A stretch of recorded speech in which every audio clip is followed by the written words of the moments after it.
буга чейин мындай үй бүлө маселеси боюнча сүйлөшөбүз деп сөз бергенбиз кыздарга. Эми ошол негизи улап кетели. Нурсат айым, азыркы кезде бизге кайрылган кыздардын көпчүлүгүндө экинчи аял жана эркектердин жолдошторунун башка аялдар менен сүйлөшүүсү ошол аябай көп, ушундай кайрылгандар көп болуп атат. Буга эмне себеп деп ойлойсуз? Эми бул эркектердин психологиясы, аялдын психологиясы биз түшүнүшүбүз керек, туура эле. Анан аял боло албай атабыз, эркектер эркек боло албай атат дегендей, анын көйгөйүнүн түрү аябай көп го дейм. Анан бул жерде туура кылып атчабы, туура эмес кылып атчабы деген маселени талкуулоонун кереги жок. Себеби бул болуп чыккан результат жана биз аны бир адамды туура эмес кылып атасың же туура кылып атасың. Эмне себептен көбөйүп кетти деген нерсени айтып атам да. Биз акыл эмеспиз. Анан ошого эмне себептен көбөйүп кеткенинин дагы бирден бир себеби биз аялдар, эркектер каалаган көп нерсени балким бере албай жаткан чыгарбыз. Биз өз табиятыбызга кайта албай жаткан чыгарбыз. Биз балким ошол башка издеп башка аялдан таап атат да, ал айтат да, сен мисалы бир диалог болуптур да. Ал деген менден жаш эмес экен го, ал деген менден сулуу деле эмес экен го, менден арык эмес экен го десе, ал сенден тынч деп. Ал сенден кыйкырбайт. Ал сөгүнбөйт. Ал мени жер менен жексен кылбайт. Ал мага таянат. Ал мага эркелейт. Айырмаңар ошол дептир. Ушул сыяктуу көйгөйдүн башталышы сиздин ошол сабактарыңызга көп адамдардын келип атканы дагы туура деп эсептейм. Себеби аял өзүнүн денесин сезип, аял өзүнүн ошол гимнастикаларын кылып, аял өзүнүн жан дүйнөсүнө балким анан кээде бар да, идеалдуулардан деле кетет, мындай аябай укмушмун деп кээде бирөө үмүт кылат мага чалып. Анжелина Джолиден деле кетиптир го.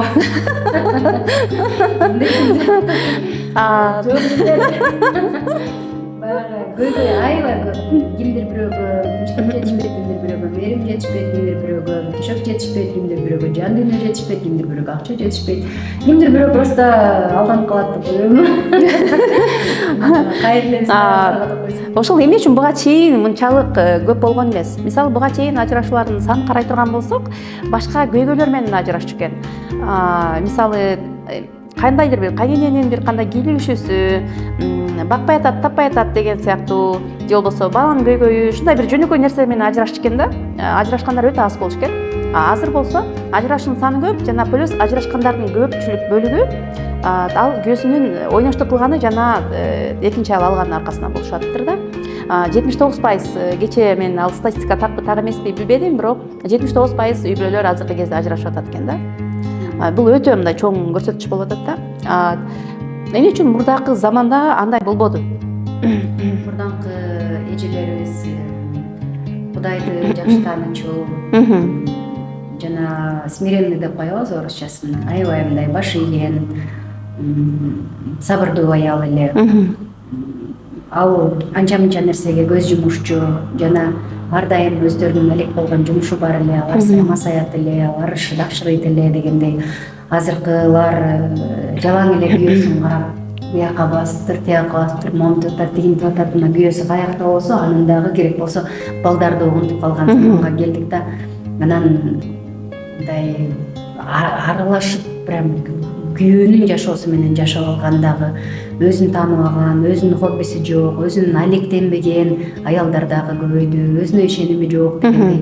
Анан кээде айтат да, кимдир бирөөгө тамак керек, кимдир бирөөгө төшөк керек деген сыяктуулардычы. Анан эгер биз кээде айтышат да, мисалы эркектин табияты ал аябай сөзсүз түрдө башка аялга баргысы келет. Анан эми анын баарына мен азыр кирбей эле коеюн, мен ал боюнча укмуш профессионал эмесмин. Айтайын дегеним, биз чыдамсызкай эмес болуп калдык, биз сабырсыз болуп калдык. Бул мындай нерсе эмеспи деп, менин көз карашым мындай эмеспи дейм да. Мисалы, мурдакы кезде биз аламдашуу заманы деп атпайбызбы? Азыр эми дүйнөнү биз отура эле көрүп атабыз үйдө. Мен азыр отурам, Американы көрүп отура берем, мисалы, дүйнөнүн төрт бурчун карап отурам. Анан мен каалаган аялды, каалаган кызды мен үйдө отуруп эле таап алам, телефондон басып эле. Ошол себеп болуп аткан жокпу? илгери ат менен айылдын четине чыксаң эле таап алчысың. Жок, негизи Кыйындар всегда болгон деп. ооба болгон, бирок биз доступный деп атасыз го, доступность. ооба. Эми бул видите, баягы токойду кыйып келаттыр, ой токойду кыйып аттыр десе, эмне экен десе, балта экен аты, анан аны сабагандай экен десе, жыгач экен дегендей болуп, ошол бир аялдан экинчи аялга кетип атпайбы? Бизде жертвалар дагы аял, башкасы дагы аял, Биз азыр мисалы жалаң кеткендерге болушсак, келтиргендер айтып атат да, мен сүйүп калып, анан мен да аны сүйүп калып, анан аял андай эмес экен. Ар ким өзүн актайт да бул жашоодо. Бул жерде дагы мындай көз карашым пайда болуп атат да, менчи азыркы учурда. Аялдардын баары тескерисинче кайсыл жерде барсаң 95%, 96% аялдар болуп атпайбы сау калгандар. Эркектер таптакыр эле окубай, ошол эркектердин билимсиздигинин аркасында эркектердин мен да башка аял карайт деген сыяктуу далилдөөлөрү ушундай болуп аткан жокпу деп өзүмдүн көз карашым ушундай болуп атат да. Себеби мен айымдардын, эркектердин окуп изилденген эркектерди өтө аз көрүп атам да. Бир кайсы тескерисинче айтам, эркектерде баары жакшы. Эркектер өзүнүн ордундары. Кеп бизде сабактардын, ушуну дагы экранга айтып коеюн, сабактардын жыйындысы, эгер сиз эң кыйын окуган аял болсоңуз, сабактардын жыйындысы бизде үйгө эле алып келиш керек. Балдарга эле татыктуу эне болууга алып келиш керек. Ал кыйын болуп, эркектерден ашып кетип, анан президент болсоң дагы кечинде күйөөңүн жанына барасың дагы тамак жасайсың. Эгер сен жакшы аял болсоң да, бул биздин өз табиятыбызды унутуу болуп атат. Бул жерде биз мисалы мынтет да, 5 китеп, 200 китеп окуп коюп, менин күнүм мага туура келбей калды, көрсө ал мындай экен, мени урушат экен. Сен ушунчалык изден тап, ага ачкычты тап. Жана ошол эгер бул окуунун баары шүгүрчүлүккө келет да, же окуунун баары ыраазычылыкка келет да, негизи мындай общий алгандачы биз деген азыр биринчи, экинчи уровень жөнүндө эле сүйлөшүп атабыз да, бизде 16-дагы уровень бар да. Ошонун баары келгенде эң эле чоң баабыз ошол жолдошубузга ачкычты таба алганыбыз болуп атпайбы? Бул жерде мындай дагы эмне бар да. Мисалы дүйнөнүн акылдуулары мисалы илим алганда сөзсүз аялдын өзү болсо, жолдошу бар аял болсо аны окутпайт экен. Сен жолдош менен чогуу кел дейт. Себеби эркек окуй берсе, демек айымдар окубай отуруп калса, анын экөөнүн мындай сөздөрү бири-бирине дал келбей баштайт экен да. Ошол эле кезде айымдар эле окуй берсе, эркек менен мындай түшүнүкү бири-бирине дал келбей баштайт экен. Ошон үчүн окканда экөөңөр чогуу келгиле деп чакырышат экен да. Мисалы бир адамга өзүнчө сак сатпайт экен, эси күйөөсү бар болсо. Дүйнөлүк кыйындар. Мен ойлонуп атам да, просто бул жерде менин көз карашымда ошол билим тараптардан аялдар кыйын болуп кетип, аял өзүнүн табиятын тапкан менен эркек өзүнүн табиятын таппагандай болуп атат да. Эркектер мындай жок, кыйын болгондо дегенде алганы, үй алганы, машина алганы. Жок, ал таптакыр ал нерсе эмес. Башка кыйын аял, кандай аял кыйын аял? Айтсаңыз, мисалы бул момундай десеңиз. Кыйын аял макул, аял өзүнүн табиятын тапты деп айталы да. Ал өзүнүн аял табиятын тапты, ал ушу үйдө отурат деп айталы да. Ал гүл өстүрөт, тамак жасайт, баарын жасап атат деген. Бирок эркек аны коргоо керек. Мисалы өзүнүн туугандарынан, өзүнүн чөйрөсүнөн, плюс деген ысык муздактан үшүтпөө керек айымды, сырттан баарын каржылоо, мисалы каржылоо, ошондой сыяктуу нерселер жок болуп, эркек дагы аялдык табияты күчтүү болуп, ошондон болуп аткан жокпу? Бирдей гормондору бирдей болупчу. Биринчиден биз эч качан эркекти чогуу жүрүбүз менен окуп окута албайбыз. Алар биз деген аял эркектерге моундай эле буюмдай сыяктуу да. Мисалы биз бир нерсе айтабыз, сен эч качан кабыл албайт. Кабыл алгысы келгенде алар эркекти гана кабыл алат, же болбосо кээде мугалим экен деп үнүн кыйындарды кабыл алат алар. Ооба. Экинчиден, эгер сен чын эле окуп өзүңдүн табиятыңды тапкан болсоң, эркек жыгылып эле калат сага. Эгер сен чын эле окусаң, анда сен үйдө жөн эле ал өзүм таптым, анан отурдум эмес, ал деген сен демек психологияны окудуң, сен күйөөңдүн демек кай жагынан чыгып эмнени айтышты үйрөндүң деген сөз да. Демек дагы жакшы окуй эле экенсиң, демек дагы жакшы деңиз. Менин позициям эже, байкадыңыз да, урматтуу эжелер, биз өз ордубузга келели, эркектерге тийбейли. Себеби эркектерге тийгенге биз аларга бир нерсе деп сүйлөгөнгө акылыбыз дагы жок, мээбиз дагы жете элек, билимибиз дагы эч нерсебиз жете элек. Муну эмнеге антип айтып атам? Себеби Аллах айткан, эркек өйдө, аял сиз кыйын аял дегенде, мисалы мен кыйын аялдарды билем, кантип кыйын болгон, ошо күйөөсүн сыйлоо аркылуу эже. Себеби миң президент болсун, миң мына Тэтчер болсун, миң Диана болсун, миң башка болсун, эже эй эшек турчу момундай десе күйөөсүнө, ал мен үчүн авторитет эмес. ооба. Демек, аялдын табияты, биз кыргыздын табияты, да, мен идеалмын деп айта албайм. Мен аябай көп адаштым, аны Кыргызстан билет да.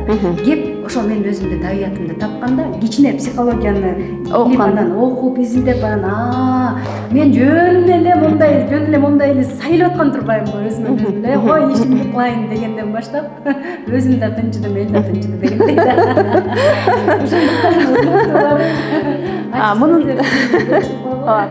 Мунун аркасында мындай нерсе бар да, мен дагы бир нерсени байкаганым. Мен көбүрөөк эркектерге, айымдарга күнөөнү көбүрөөк кое албайм. Себеби айымдар менен иштеп атабыз да бизчи. Кыйын айымдар бар. Кыйын дегенде сиз ойлоп атасыз да, акча тапкан айымды мен кыйын деп эсептебейм. Мен ал жака таптакыр, ал жака мындай кошула албайм да.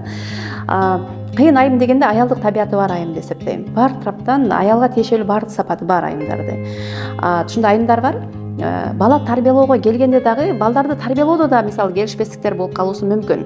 Эркек өзүнүн ата энесинен андай тарбияны албаган болсо, өз баласына ошол тарбияны бере албайт. Бул жерде айым мисалы мээрим берүүчү да. Сен только мээрим эле бере турган болсоң балага, бирок атанын духун бербесе, атанын плюстары бар да. Мисалы, хорошо. Аны ала албаса, жакшы эмескен алмаштырыш керекпи? Жок. Окугусу да келбей атты. Эмне кылалы? Ошолорго айтыңызчы, мына күйөөсү окугусу келбей атат, момуну кылгыла деп айтыңызчы. Жок, наоборот деп атам мен. Азыр айымдарды окуткандар аябай көбөйүп атат да. Бир эркектерди окуткандар жокко, наоборот эркектерди окуткандар көбөйсө деп атам. Авторитеттер. Каршы эмесмин, бирок жок болуп атпайбы? Алар бар, окугусу келбей атпайбы? Кээде момундай да, тиги өлө сонун окуп күйөөңө келип айтсаң, ал момундай деп ал уже билген болот да ошон үчүн. Анан ошону ойлойм да мен, эркек тараптардан эркектерди окуткандар көбөйө турган болсо, анда бул нур үстүнө нур болот деп эсептейм. Анан дагы мындай болуп атат да. Бир агай бар, мырза агай тааныт болуш керексиз. Ал эркектерге сабак өтөт. Ал эмнени окутат эркектерге десе, ал эркектерге мындай окутат экен да. Мисалы айтат, бирөөнүн чоңойтуп койгон кызы, сен үйдө жашап аткансың. Жашап атсаң эле бирөөнүн чоңойтуп балакка жеткизген, жумушка тарган кызы, жумушка мындай жарайт да, баарына жараган кызы келди да, сен үйүндө жумуш жасап жүрөт. Келип алып жумуш жасап жүрөт да. Сен карайсың дагы, кайненеси карайт дагы, сага үйрөттү эле жумуш жасаганды деп. Сен болсо ошол мусапырды сен сөгөсүң, аны мындай кыскасы талап кыласың, муну кылып кой, аны кылып кой деген сыяктуу деп эркектерди сырттан караганга үйрөтөт экен да. Ал бирөөнүн мусапыр кызы үйгө келген кезде сен ага катуу сүйлөгөнгө акың жок, наоборот сен аны киргизип ал ошол үйгө депчи. Көндүрүп киргизип ал деп ошондой сыяктуу нерселер менен окутат да. Ар бир барган эркек жолдошуна, аялына гүл алып бармайынча кирбей калат экен да, кыскасы. Ошондой агайлар, мугалимдер керек деп эсептейм да мен. Болсун, ошондой эле болсун. Мен ага каршы эмесмин, ошондой эле болсун. Ал деңиздин тамчысы гана болуп атат да. Бирок азыр биз эмнени кылышыбыз керек? Бизди көрүп жаткан ар бир үй бүлөгө, Кыргызстанда болобу, чет жерде болобу, кайрылышыбыз керек да, жана ошолордун маселесин, ошолордун көйгөйүнө жан тартышыбыз керек болот да. Себеби жолдошту мисалы болду, айтпаганды уктум, баарын кылдым, эмне кылам дейт да. Мисалы тескерисинче кээ бир окууларды окуп алышып, кээ бир аялдар мен сенден кетишим керек экен, сен мага гүл алып келбейт экенсиң, сен деген мындай кылат экенсиң деген дагы аялдар бар да. Мен ойлойт элем, кыздар туура окууларды окугула. Кеп гүлдө эмес, кеп такыр башкада. Эгер сен уктап атканда балким үстүңөн күйөөң жаап коюп аткан болсо, сүйөм деп кээде айтпаса дагы жаныңда жүрсөм да, болуп коюп башын жерге салып коюп бир нерселериңди кылып сен менен чогунан жеп суу ичип дегендей да. Ошонун баардыгы биз негизи өзүбүз колдо бар нерсебизди шүгүрдемейинче жакшы келбейт экен эже. Дагы көбүрөөк келбейт экен да. Ошондуктан азыр болгон нерсебизди кичине өзүбүздүн эле ордубуздан жакшылап, мындай тазалап, тегерек четибизди тазалап, анан мейли күйөөң жаман болуп уруп, балдарды ушинтип атса дагы сен мээрим берип ага түшүндүрүп кой да. Атабыз кичине урушуп атат балам. Атабыз бирок жакшы болуп калат. Сен ага көңүл бурба. Сен негизи күчтүүсүң, жакшысың. Анан мен балдарымды уруп атат, анан антип атат деп кете бергендиктен ушул ажырашуулар көп болуп атпайбы? Ошо бизде философия биз жаманбыз. Кечирим сурайбыз, сизге жакпай калган сөздөрдү айткан болсок. Рахмат, аман эсен болгула. Сен Шерифбек жөнүңөр жаттык болсун. саламатта калыңыздар.